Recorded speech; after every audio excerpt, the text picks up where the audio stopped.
Brethren and fathers, hear my defense which I now offer to you. And when they heard that he was addressing them in the Hebrew dialect, they became even more quiet. And he said, I am a Jew, born in Tarsus of Cilicia, but brought up in this city, educated under Gamaliel, strictly according to the law of our fathers, being zealous for God just as you all are today.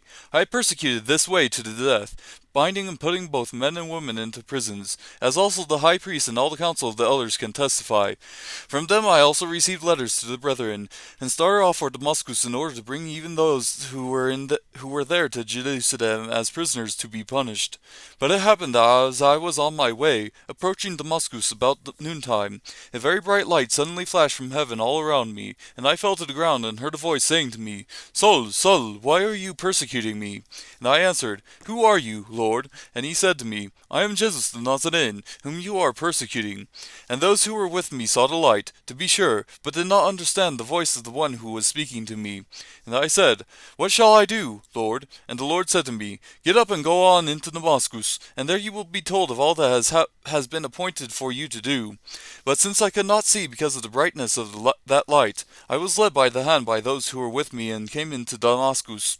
A certain Ananias, a man who was devout by the standard of the law, and well spoken of by all the Jews who lived there, came to me, and standing near said to me, Brother Saul, receive your sight. And at that very time I looked up at him. And he said, The God of our fathers has appointed you to know his will, and to see the righteous one, and to hear an utterance from his mouth.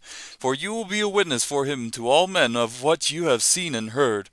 Now why do you delay? Get up and be baptized, and wash away your sins, calling on his name.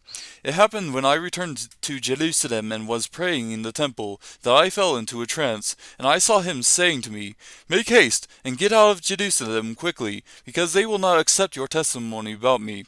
And I said, Lord, they themselves understand that in one synagogue after another I used to imprison and beat those who believed in you.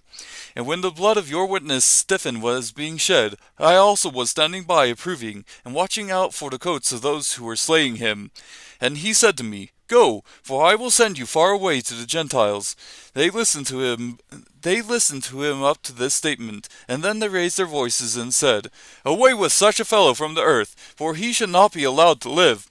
And as they were crying out and throwing off their cloaks and tossing dust into the air, the commander ordered him to be brought into the buttocks, stating that he should be examined by scourging so that he might find out the reason why they were shouting against him that way. But when they stretched him out with the thongs, Paul said to the centurion who was standing by, Is it lawful for you to scourge a man who is a Roman and uncondemned? When the centurion heard this, he went to the commander and told him, saying, What are you about to do? For this man is a Roman. The commander came and said to him, Tell me, are you a Roman? And he said, Yes. And the commander answered, I acquired this citizenship with a large sum of money. And Paul said, But I was actually born a citizen. Therefore those who were about to examine him immediately let go of him, and the commander also was afraid when he found out that he was a Roman, and because he had put him in chains. But on the next day, wishing to know for certain why he had been accused by the Jews, he released him and ordered the chief priests and all the council to assemble, and brought Paul down and set him before them.